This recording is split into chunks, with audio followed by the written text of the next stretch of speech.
Сәлеметсіздер ме, құрметті оқушылар? Бүгін біз 6 сынып математикасының 5-те 2 сабағын өтетін боламыз. Сабақтың тақырыбы санды теңсіздіктердің қасиеттері.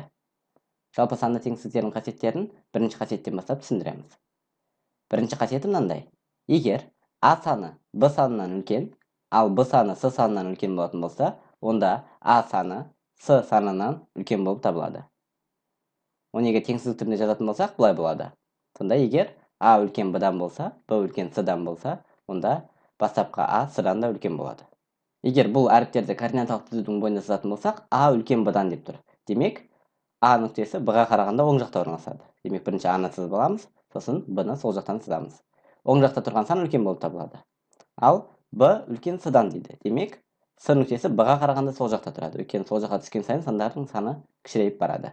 Сол себепті б-дің сол жағына с нүктесін белгілейік. Мінекей координаталық түзуде олар осы түрде белгіленеді. Ал енді бұларға мысал келтіретін болсақ, жоғарыдағы теңсіздікке. Мысал үшін 9-ның 5-тен үлкен екенін жақсы білесіздер. Яғни а-ның орнында 9 тұр, б-ның орнында 5 тұр. Ал енді 5 қандай да бір саннан үлкен деп жазайық. Мысал үшін 5 үлкен 3-тен.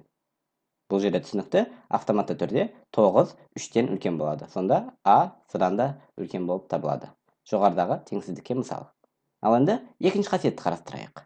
Егер тура теңсіздіктің екі жақ бөлігіне де бірдей сан қосылса, теңсіздіктің белгісі өзгертілмей, тура теңсіздік шығады. Сонда бұл анықтаманы формула түрінде жазатын болсақ, егер а үлкен б-дан деген теңсіздік берілсін, бұның екі жақ бөлігіне де бірдей с деген санды қосайық, сол кезде бізде тура теңсіздік шығады, яғни бағыты өзгертілмеген тура теңсіздік шығады. Мұндағы с кез келген сан болуы мүмкін. Мысалы үшін 7 үлкен 4-тен деген теңсіздік берілсін, осы теңсіздіктің екі жағына да бірдей санды қосып көрейік. Мысалы үшін 1-де 2-ні қосайық. 7-ге 2-ні қосамыз және 4-ге 2-ні қосамыз. Теңсіздіктің екі жағына да қосып жатармыз. Сол кезде шығатын өрнек 9 үлкен 6-тан болады. Көріп отырсыздар, бізде тағы да теңсіздік шықты және бағыты өзгерген жоқ. Ал енді теріс санды қосып көрейік. Мысалы үшін 7 үлкен 4-тен деген теңсіздік берілген. Бұл теңсіздіктің екі жағына да теріс сан, яғни -2-ні қосып көрейік. 7-ге -2-ні қосамыз және 4-ге -2-ні қосамыз. Бұл жерде жақшаны ашатын болсақ, жақшаның сыртында плюс таңба, жақшаның ішінде минус таңба, сол себепті жақшаны ашқан кезде минусқа түрленеді. Сонда 7 - 2, мына жердегі жақшаны тура солай ашамыз, 4 - 2 деп. 7-тен 2-ні азайтатын болсақ, онда 5 қалады, ал 4-тен 2-ні азайтсақ 2 қалады. Көріп отырсыздар, теріс санды қосқан кезде де бастапқы теңсіздіктің бағыты мен бағыттас тура теңсіздік шықты. Бұл бізде теңсіздіктің екінші қасиеті болатын. Ал енді үшінші қасиетіне келдік. Үшінші қасиетін былай тұжырымдауға болады. Егер тура теңсіздіктің екі жақ бөлігінде бірдей оң санға көбейтілсе немесе бөлінсе, теңсіздік белгісі өзгертілмей тура теңсіздік шығады. Мұқият оқыңыздар, егер оң санға көбейтілсе, бұл жер теріс деп айтылмаған, тек қана оң санға көбейтілсе немесе бөлінсе деп айтылған. Демек, бұл анықтаманы формула түрінде былай жазуға болады. Егер а үлкен б-дан болатын болса және с дегеніміз 0-ден үлкен сан болатын болса, онда мына жақта бірінші теңсіздіктің екі жағында с-ға көбейтуге болады. Яғни а көбейтілген с үлкен б көбейтілген с-дан. Бастапқы бағыты теңсіздіктің өзгерген жоқ. Және бөлген кезде тура солай теңсіздіктің бағыты өзгермей, тура теңсіздік шығатыны формуладан көрініп тұр. Ал енді мысал келтіріп көрейік. Мысал үшін 15 үлкен 9-дан деген бізде теңсіздік берілді. Бұл теңсіздіктің екі жағында қандай да бір с санына көбейтіп жазайық ең алдымен. Бұл екі санды да 2-ге көбейтіп жазатын болсақ, яғни теңсіздіктің екі жағында 2-ге көбейтеміз, 15 көбейту 2, 9 көбейту 2 болады. Мінекей мұндағы с деп отырған санымыз біздің жағдайда 2-ге тең. Көбейтуді орындайтын болсақ, 15-те 2-ге көбейтсек 30, ал 9-ды 2-ге көбейтсек 18. Яғни бағыты өзгерген жоқ және тура теңсіздік шықты. Ал енді бөлуге қарастырып көрейік. Екі жағында осы теңсіздіктің қандай да бір санға бөліп көрейік. Мысалы үшін 15-те 9-ды қайтып қарастырайық, 15 үлкен 9-дан деген. Екі жағында бірдей санға бөліп көрейік. Мысалы үшін 3-ке бөліп көрейік. 15-ті 3-ке бөлеміз, 9-ды 3-ке бөлеміз. Екі жағында бірдей санға бөліп жатырмыз. Сонда 5 және 3 деген сандар шығады. Демек, 5 үлкен 3-тен. Бастапқы теңсіздіктің бағыты ауысқан жоқ және тура теңсіздік шықты. Демек, үшінші қасиеттің а пунктін дәлелдеп шықтық. Ал енді бұның екінші жағдайы да бар үшінші қасиеттің. Ол мысалы ә деген жағдайды қарастырайық.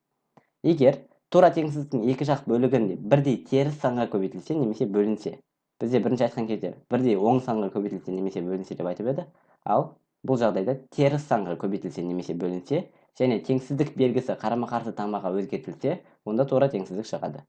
Теріс санға көбейтіп немесе бөлген кезде теңсіздік белгісін қарама-қарсы таңбаға өзгерту керек. Бұл анықтаманы формула ретінде жазатын болсақ, егер де а үлкен б-дан болатын теңсіздік берілсе және с деген санымыз 0-ден кіші болса, яғни теріс сан болса, онда а көбейткен с кіші б көбейткен с-дан. Көріп отырса, бастапқыда үлкен деген белгі қойылған болатын. Теріс санға көбейткенге байланысты теңсіздіктің таңбасы, яғни бағыты өзгерді. Тура солай бөлген кездері бағыты керісінше өзгеріп отыр. Бастапқыда үлкен деген бағыт болатын, сосын кіші деген бағытқа ауысты. Бұл формуланы енді мысал ретінде түсіндіріп көрейік. Мысал үшін жоғарыдағы санаттағыда 15 үлкен 9-дан деген теңсіздікті қарастырайық. Бұл жерде екі жағында минус қандай да бір санға көбейтейік. Сол кезде бағыты ауысады. Не үшін ауысатынын қазір түсіндіреміз. Яғни минус 2-ге көбейтетін болсақ, 15-ті минус 2-ге көбейтеміз және 9-ды минус 2-ге көбейтеміз. Көріп отырсыздар, бастапқыда 15 үлкен болатын, теріс таңбаға көбейтілген кезде теңсіздіктің бағыты ауысты. Сонда өйткені 15-ті минус 2-ге көбейтсек минус 30 шығады, 9-ды минус 2-ге көбейтсек минус 18. Минус 18 минус 30-дан үлкен. Өйткені координаталық түзуге сызатын болсақ, минус 18 оң жақта орналасады. Қай сан оң жақта орналасқан болса, сол сан координаталық түзуге байланысты үлкен болып табылатын. Минус 30-дың минус 18-ден кішкентай екенін онсыз да білесіздер. Сол себепті теңсіздікті теріс санға көбейтетін болсақ, оның бағыты ауысады екен. Және тура теңсіздік шығу үшін оның бағытын ауыстырамыз. Бөлген кездері де осы жағдай орындалады. 15 үлкен 9-дан теңсіздігін тағы қарастырып, екеуінде бірдей минус 3 деген санға бөлетін болсақ, көріп отырсақ теңсіздіктің бағыты ауысты. Өйткені 15-ті минус 3-ке бөлсек минус 5 шығады, 9-ды минус 3-ке бөлсек минус 3 шығады. Минус 5 минус 3-тен кішкентай. Сол себепті бастапқы теңсіздіктің бағыты керісінше ауысты, егер біз теңсіздікті теріс санға бөлетін болсақ. Ал енді төртінші қасиетке келдік. Төртінші қасиет былай тұжырымдалады. Егер теңсіздік белгілері бірдей, тура теңсіздіктер мүшелеп қосылса, онда теңсіздік белгісі қосылғыш теңсіздіктердің белгілеріндей тура теңсіздік шығады. Анықтама кішкене қарапайым тілмен жазылмаған, сол себепті түсініксіз болуы мүмкін. Бірақ біз егер бұны формула түрінде жазатын болсақ, сіздерге түсінікті болады. Формуласы мынандай болады. Егер А үлкен Б-дан және С үлкен Д-дан деген бағыттары бірдей тура теңсіздіктер берілген болса, көріп отырсыздар, бағыттары бірдей, оларды мүшелеп қосқан кезде шығатын теңсіздіктің бастапқы теңсіздіктермен бағыты бірдей болады және тура теңсіздік шығады. Мысал қарастырып көрейік. Мысал үшін 11 үлкен 8-ден деген А мен Б-ның орнында 11 мен 8 тұр. Және 5 үлкен 4-тен деген екі бағыттары бірдей тура теңсіздіктерді қарастырайық. Енді бұларды мүшелеп қосайық. Яғни сол жақта тұрған 11-ге сол жақтағы 5-ті қосамыз. Оң жақта тұрған 8-ге оң жақтағы 4-ті қосып жазатын болсақ, мынандай бір теңсіздік шығады. Көріп отырсыздар, бастапқы теңсіздіктермен бағыты бірдей. Яғни жоғарыдағы анықтамаға сәйкес келіп тұр. Сонда бұның бағыты бірдей тура теңсіздік екенін дәлелдеу үшін 11-ге 5-ті қосайық, 16 болады. Ал 8-ге 4-ті қосқан кезде 12 шығады. 16 12-ден үлкен екенін жақсы білесіздер. Біз осылайша жоғарыдағы анықтама мен формуланы дәлелдеп шықтық. Ал енді келесі 5-ші қасиет. 5-ші қасиет былай тұжырымдалады. Теңсіздік белгілері бірдей және оң жақ бөлігі мен сол жақ бөлігі оң сандар болатын тура теңсіздіктерді мүшелеп көбейтуге болады. Нәтижесінде теңсіздік белгісі көбейткіш теңсіздіктердің белгісіндей тура теңсіздік шығады. Бұл жерде анықтама кішкене қиындау айтылған, бірақ та біз қазір формуланы көрсеткен кезде түсінікті болады. Яғни бұл жерде де теңсіздік белгілері бірдей, яғни бағыттары бірдей. Оң жақ бөлігі мен сол жақ бөлігіндегі сандарындағы А, Б, С, Д деп отырған сандардың барлығы оң сандар болатын. Теңсіздіктерді мүшелеп көбейткен кезде бастапқы теңсіздіктің бағытымен бірдей тура теңсіздік шығу керек. Яғни мында формамен жазылған. Жоғарыдағы анықтамаға қарағанда түсініктірек болады деп ойлаймын.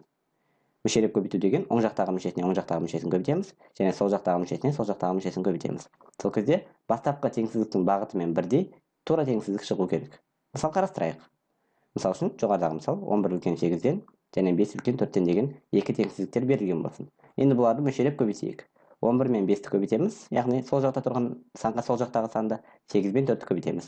Сол кезде мынандай бағыттары бастапқы теңсіздіктің бағыттарымен бірдей теңсіздік шықты.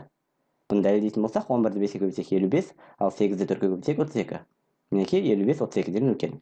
Демек, бастапқы теңсіздіктердің бағыты өзгерген жоқ, егер мұндағы А, Б, С, Д оң сан болатын болса. Осымен және де соңғы қасиетті қарастырайық, яғни 6-ші қасиеті. Егер А кіші Б-дан болатын болса, онда 1 бөлінген А үлкен 1 бөлінген Б-дан болады. Мұндағы А және Б деп отырған сандарымыз оң сандар, яғни 0-ден үлкен сандар. Көбінесе бөлшекпен берілген есептерді салыстыруға тура келеді. Негізі өткен сабақтардан кішкене айтып кеткен болатынбыз бұл жайлы. Бөлшектің бөлімі кішкентай болса, сол сан үлкен болып табылады. Мысал үшін 5 кіші 6-дан екенін жақсы білесіздер. Яғни А мен Б-ның орнына 5 және 6 сандарын қойып көрейік. Біздегі 5 деп отырған санымыз 6-тан кіші. Демек, осыған байланысты енді бөлшек жазып көрейік. Мысал үшін 5-тен 1 үлкен 6-тан 1 болады. Керісінше. Егер де бөлшектің бөлімінде екінші бөлшекке қарағанда кішкентай сан тұратын болса бөлімінде, онда бұл жалпы бөлшектен шығатын сан екінші бөлшекке қарағанда үлкен болып табылады. Яғни, бөлшектің алымдары бірдей болып бөлімдеріне байланысты салыстыру қажет болса, бөлімі кішкентай санды үлкен деп белгілейсіздер. Бұлай түсініксіз болса, мынандай мысал қарастырайық. 3 кіші 7-ден екені түсінікті. Яғни 3 деп отырған санымыз 7-тен кіші. Ал енді бөлшектің алымдарын бірдей қылып жазатын болсақ, 3-тен 1 үлкен 7-тен 1-ден болады. Бұл жерде де көріп отырсыздар, бөлімі кіші болған бөлшек екінші бөлшектен үлкен болып отыр. Бөлімдеріне қарап, осылай анықтауға болады. Яғни а кіші б-дан болса, онда 1 бөлінген а деген бөлшегіміз 1 бөлінген б бөлшегінен үлкен болып табылады екен. Осымен 5-те 2 сабағымыз да аяқталды. Ал енді осы сабаққа байланысты есеп шығаруға мысалдарды келесі видео сабақтарынан көре аласыздар.